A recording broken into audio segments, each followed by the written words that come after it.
Hello बच्चों, कैसे हैं आप सब लोग। आशा करती हूँ आप लोग बिल्कुल ठीक होंगे और मैं भी बिल्कुल ठीक हूँ। मैं हूँ आपकी हिंदी व्याकरण की अध्यापिका। आज पढ़ेंगे हम पाठ नंबर 19, जिसका नाम है कहानी लेखन यानी स्टोरी राइटिंग। इससे पिछली कक्षाओं में हमने अनुच्छेद लेखन और संवाद लेखन को पढ़ा है, तो आज हम पढ़ेंगे कहानी लेखन। बच्चों, कहानियां हम बचपन से सुनते सुनाते आ रहे हैं। कहानी सुनने में सभी को आनंद आता है। इसी के साथ साथ हमारी कल्पना शक्ति और भाषा भी विकसित होती है। कहानी सुनना और लिखना भी अपने आप में एक कला है। कहानी लिखने से पहले जिस विषय पर कहानी लिखनी है उसकी एक रूपरेखा अपने मन में बना लेनी चाहिए, फिर उसे लिखना चाहिए। लिखते समय जहां तक संभव हो वाक्य छोटे व स्पष्ट होने चाहिए। कहानी में रोचक घटनाओं का समावेश होना चाहिए। धीरे धीरे कहानी को आगे बढ़ाते हुए स्वाभाविक किंतु प्रभावशाली ढंग से उसका अंत करना चाहिए। तो बच्चों, आपने देखा यहाँ हमें कुछ बिंदु दिए गए हैं जिसे कहानी लिखते समय हमें ध्यान रखना चाहिए। तो चलिए, अब नीचे कुछ कहानियां दी गई हैं, हम इन्हें पढ़ेंगे। दी गई कहानियों को ध्यानपूर्वक पढ़िए। पहली कहानी है हमारी कर्तव्य परायण सेनापति। राजा कौआ अपनी रानी और नौकरों के साथ वाराणसी के राजा के रसोई घर के पास से गुजरा। कौए की रानी रसोई घर में रखे एक व्यंजन को खाने की जिद करने लगी। रानी की जिद पूरी करने के लिए कौए राजा के सेनापति ने किस प्रकार कर्तव्य परायणता दिखाई, इस रोचक चित्रकथा को पढ़कर जानो। तो बच्चों, एक राजा कौआ होता है, ठीक, उसकी रानी होती है और उसके नौकर होते हैं। वो वाराणसी के किसी राजा के घर से गुजर रहे होता है, महल से। लेकिन जो उनका वहां का रसोई घर होता है ना, उस रानी को वहां के खाने की खुशबू आती है, उन व्यंजनों की खुशबू आती है। अब वह कहती है कि मुझे तो ये खाना चाहिए। तो देखिए उसका सेनापति किस तरह अपना कर्तव्य परायण पूरा करता है, इस चित्र के माध्यम से उस कहानी को पढ़ते हैं। बहुत समय पहले की बात है। एक राजा कौआ अपनी रानी व अनुचरों के साथ वाराणसी के राजा के महल के निकट से गुजरा। जब वे महल के रसोई घर के पास से गुजरे तो कौओं की रानी को महल के रसोई घर से स्वादिष्ट व्यंजन का खुशबू आई। खुशबू को सूंघकर उसके मुंह में पानी भर आया। रानी कौआ कहती है, वाह, कितनी स्वादिष्ट मछली की खुशबू है। मजा आ जाए यदि इसका एक टुकड़ा खाने को मिल जाए।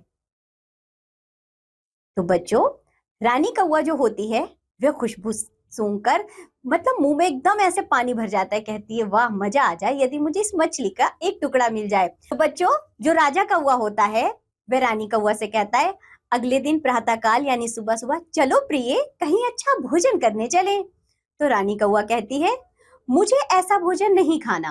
मतलब बच्चों, जो रानी कौवा होती है वो रसोई घर का जो भोजन होता है ना, उसकी खुशबू उसको अब तक याद होती है। कहती है, मुझे ऐसा भोजन नहीं खाना, मतलब ऐसा वैसा कोई भोजन नहीं खाना।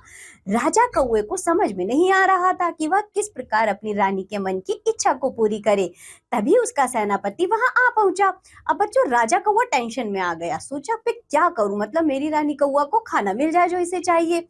अब वहीं पर इतने में क्या होता है, उनका सेनापति आ जाता है। तो बच्चों, सेनापति आकर पूछता है, महाराज, बहुत उदास लग रहे हो, क्या कोई समस्या है। तो बच्चों, सेनापति पूछता है। तो देखिए, राजा कौवा बताता है उसे। राजा कौवा ने पूरी बात अपने सेनापति को बताई। यह सुनकर वह मुस्कुराया। बच्चों, जब राजा कौवा ने रानी की पूरी बात बताई सेनापति को, तो सेनापति ने सुनी बात और थोड़ा सा हंसने लगा, मुस्कुराने लगा। तो सेनापति कहता है, इसमें चिंता करने की क्या बात है महाराज, मैं इसे अभी करके दिखाता हूँ। सेनापति बच्चों बहुत चालाक और होशियार था, तो सेनापति के लिए ये चुटकियों का काम था। सेनापति अपने चुनिंदा 8 बहादुर कौओं को साथ लेकर राजमहल की ओर उड़ चला। तो बच्चों, सेनापति ने एक अपनी फौज बनाई 8 कौओं की, ठीक।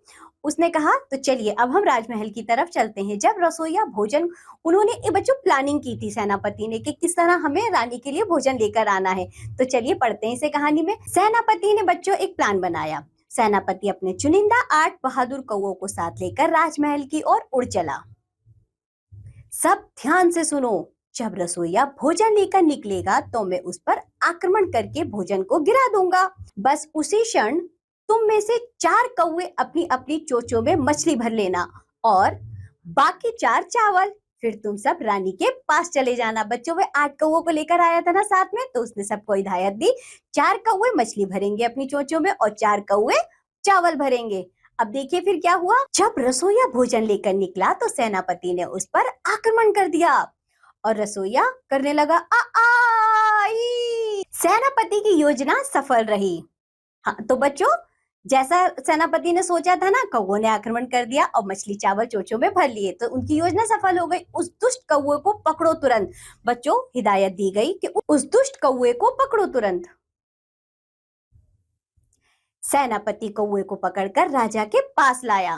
तो बच्चों, जो सेनापति कौवा था ना, उसको पकड़ लिया गया। अब उसे राजा के पास लाया गया। मूर्ख कौवे, क्या तुम हमें बताओगे कि अपने प्राण गंवाने का यह कार्य तुमने क्यों किया? तो बच्चों, सेनापति कौवा जवाब देता है, महाराज, हमारी महारानी आपकी रसोई में पका भोजन करना चाहती थी, अतः मैंने उनके लिए वह भोजन पहुंचाने का वचन दिया था। मुझे खुशी है कि मैं अपना वचन निभा सका। बच्चों, कौवे ने यानी कि सेनापति कौवे ने जो प्लानिंग की थी उस तरीके से खाना तो पहुंच गया ना, लेकिन वह बेचारा पकड़ा गया। अब वह राजा को अपनी सफाई दे रहा है। तो राजा ने रसोइये को आदेश दिया। तो बच्चों, राजा ने रसोइये को वचन दिया, आज से हम तुम्हें वचन देते हैं कि हम तुम्हें व तुम्हारे राजा रानी के लिए रोजाना भोजन का एक अंक भेजा करेंगे। तो बच्चों, राजा सेनापति कौवे की बात सुनकर खुश हो गया। उसने ऐसा वचन दिया कि अब से हमारे रसोई में जो खाना बनेगा वह हम तुम्हारी महारानी और राजा के लिए दिया करेंगे। राजा उस कर्तव्यपरायण कौवे से बहुत प्रभावित हुआ। उसने उसे मुक्त कर दिया। तो बच्चों, तो सेनापति कौवे ने क्या कहा? धन्यवाद महाराज। तो बच्चों, आपने देखा कि इस कहानी से हमें क्या शिक्षा मिलती है कि हमें अपना कर्तव्य हमेशा निभाना चाहिए। जो सेनापति कौवा था, उसने अपनी रानी के लिए अपने प्राणों की रक्षा किए बिना उनके लिए खाना लेकर आया। जब उसने अपनी सच्ची कहानी अन्य राजा को सुनाई तो उसने उसे छोड़ दिया और उसका शुक्रिया भी अदा करा। तो इसी के साथ नीचे और भी विषय दिए गए हैं, आप उन पर कहानी स्वयं से लिखेंगे। ये पाठ होता है यहाँ समाप्त। अब हम मिलेंगे आपसे अगली कक्षा में। तब तक के लिए बाय बच्चों।